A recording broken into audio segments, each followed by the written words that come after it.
नमस्कार, hot topic में आपका स्वागत है। मैं कादम्बिनी शर्मा हूं आपके साथ। जम्मू कश्मीर में वापस 370 की फिर से बहाली के मकसद से बनाए गए राजनीतिक पार्टियों एनसी, पीडीपी, पीसी समेत के गठजोड़ people's alliance for Gupkar declaration पर गृह मंत्री अमित शाह ने हमला बोला है। उन्होंने ट्वीट कर कहा कि गुपकार अलायंस ग्लोबल हो रहा है, वो विदेशी ताकतों का कश्मीर में दखल चाहते हैं। क्या सोनिया और राहुल गांधी इनका समर्थन करते हैं? ये साफ है कि देश विरोधी राजनीति को कांग्रेस का साथ मिल रहा है। गुपकार गैंग कश्मीर को आतंक युग में ले जाना चाहता है। अगर गुपकार गैंग देश के मूड के साथ नहीं आता तो जनता उसे डुबो देगी। कांग्रेस ने उसके कुछ ही देर बाद एक बयान जारी कर कहा कि वो गुपकार अलायंस का हिस्सा नहीं है।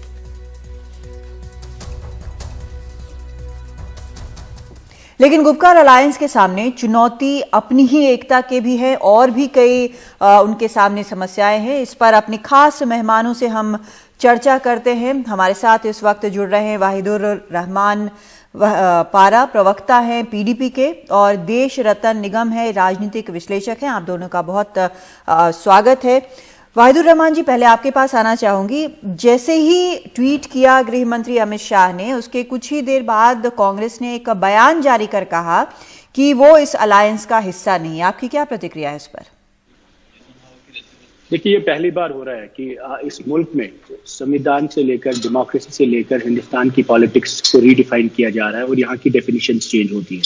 इसका मतलब ये है कि यही बीजेपी जब सत्ता में होती है या पावर में जब आना चाहती है तो ये हमारे साथ भी अलायंस करते हैं, पीडीपी के साथ भी उन्होंने अलायंस किया और नेशनल कॉन्फ्रेंस के साथ भी किया। तब ये कहते हैं ये नेशनल डिफेंस अलायंस है और ये मुल्क के हित में है, नेशनल इंटरेस्ट में है। आज यही पार्टी जब देखती है एनसी और पीडीपी आपस में मिलती है या कांग्रेस उनके साथ मिलती है किसी भी अरेंजमेंट के लिए, चाहे 370 की रिवोकेशन की बात हो या बीडीसी पोल्स की बात है, जो एक बहुत छोटा सा इलेक्शन है, तो उनको एंटी नेशनल डिक्लेयर कर देते हैं।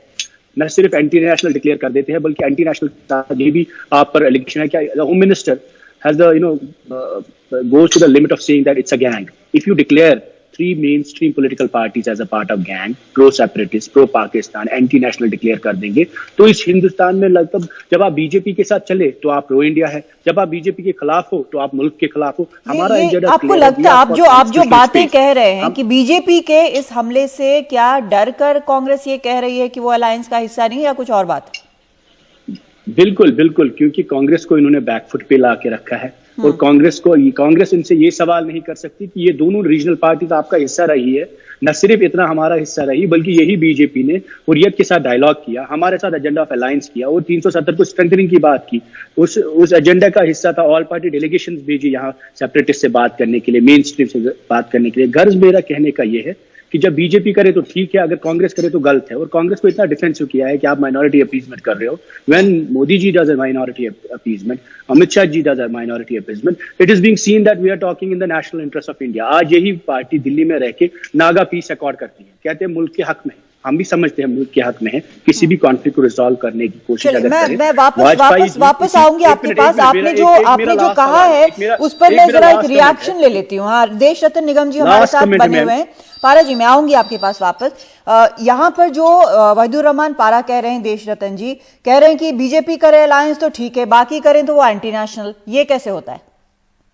देखिए, मैं बड़ा साफ कर दूं, ये बात गठबंधन की नहीं है। ये गठबंधन किस उद्देश्य से बना है उसकी है।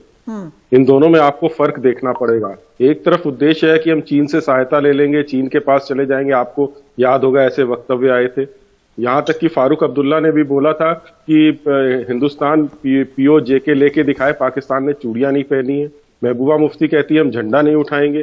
तो उद्देश्य देखिए, गठबंधन तो पॉलिटिक्स में चलता है, राजनीति में चलता है, वो तो सबको करना भी चाहिए जहां उनको लगता है।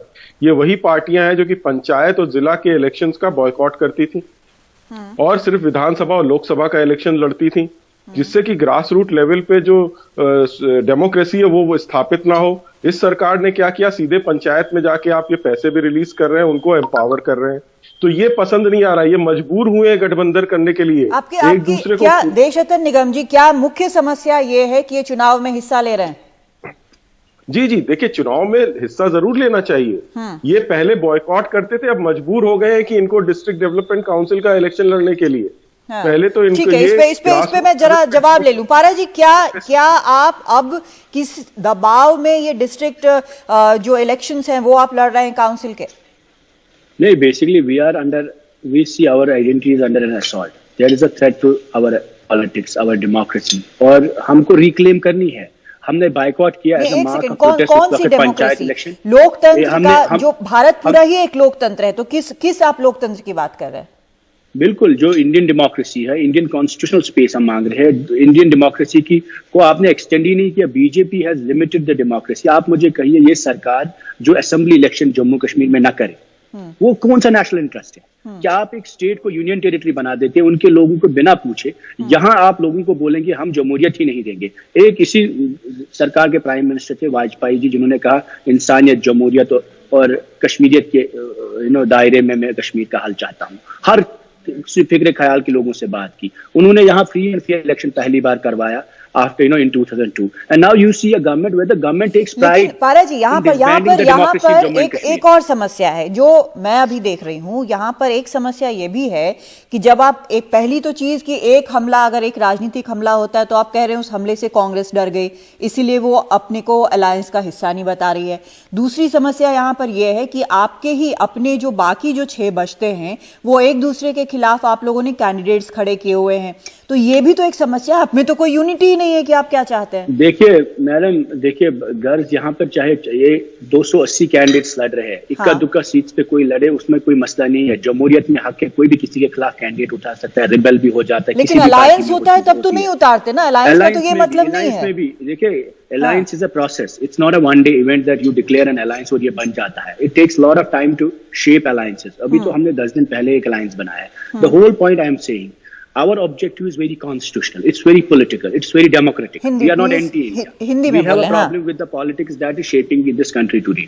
We have a problem with the fascist politics. We have a problem with the BJP's narrative of democracy and BJP's narrative of India. We are not against India. हमारी politics pro India भी है, pro democracy भी है, pro constitution है। The Indian constitution guarantees rights to the people of Jammu and Kashmir. हम खैरात नहीं मांग रहे, ना हम भीख मांग रहे हैं। ठीक है, मैं इस पे जवाब लेना चाहती हूँ।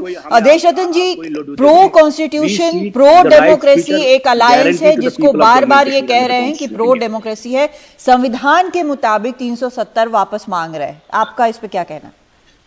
देखिए, संविधान के मुताबिक ही वो गया है और हमारी संसद ने उसको हटाया, जहां पूरी बहस वगैरह करके संविधान में जिस तरह आया उसी तरह चला गया। अच्छा, मैं लॉयर हूं, कॉन्स्टिट्यूशनल एक्सपर्ट हूं, और पार्लियामेंट में इस पर बहस हुई और पार्लियामेंट ने लोगों की भावनाओं का ध्यान रख के किया गया। 370 जब आया भी था तब भी इसी तरह आया था। तो ये इस तरह की, देखिए, दोहरे मापदंड नहीं होने चाहिए। पत्थरबाजी वहां बंद हो गई, महिलाओं, दलितों और बच्चों को हक मिल गए, और पूंजी निवेश वहां पे अब चालू होगा क्योंकि जमीन खरीदने का अधिकार भी दे दिया। एम्प्लॉयमेंट चाहिए लेकिन कंपनियां वहां पे जमीन नहीं खरीद सकती, इंडस्ट्री नहीं लगा सकती, तो क्यों जाएंगी? तो ये बड़े बदलाव है। ये परेशान है कि पत्थरबाजी रुक गई।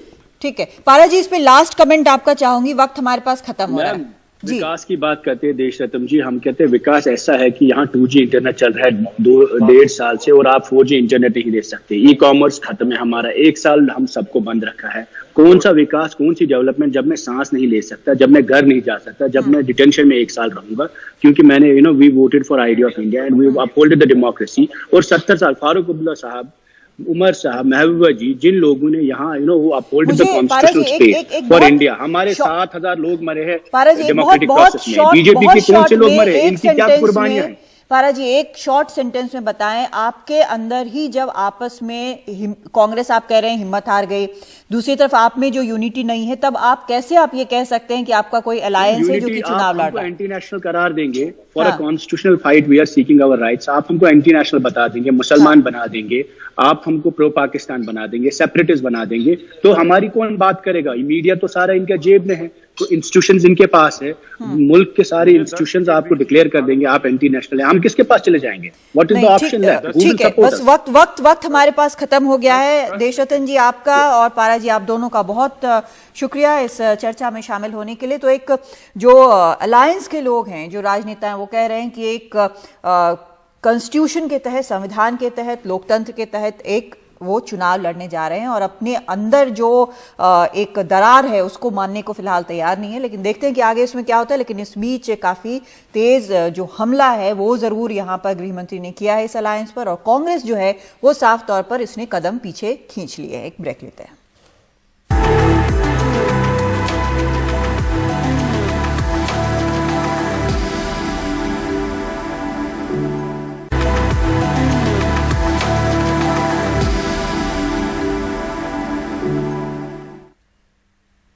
उत्तर प्रदेश, हरियाणा और कर्नाटक के बाद अब मध्य प्रदेश की सरकार भी लव जिहाद पर सख्ती के मूड में है। राज्य के गृह मंत्री नरोत्तम मिश्रा ने अगले विधानसभा सत्र में लव जिहाद के खिलाफ बिल लाने की बात कही है। बिल में 5 साल की जेल का प्रावधान होगा, साथ ही गैर जमानती धाराओं में मुकदमा दर्ज किया जाएगा। लव जिहाद में सहयोग करने वाले पर भी मुख्य अपराधी की तरह कार्रवाई होगी। शादी के लिए स्वेच्छा से धर्म परिवर्तन करने के लिए 1 महीने पहले कलेक्टर के यहां आवेदन करना अनिवार्य होगा। बहकावा, फ्रॉड, बलपूर्वक शादी और धर्मांतरण कराने पर 5 साल का कठोर कारावास। मध्य प्रदेश सरकार ने तय किया है कि अब धर्म स्वातंत्र अधिनियम जो है 2020, इसको संशोधित करके लाया जाए 68 वाले को,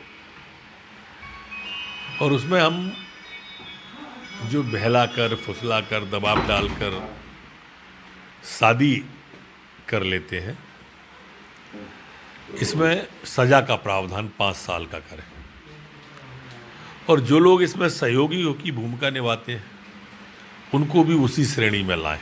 संज्ञेय भी इस अपराध को करना चाहेंगे हम कि ये गैर जमानती अपराध होगा अब।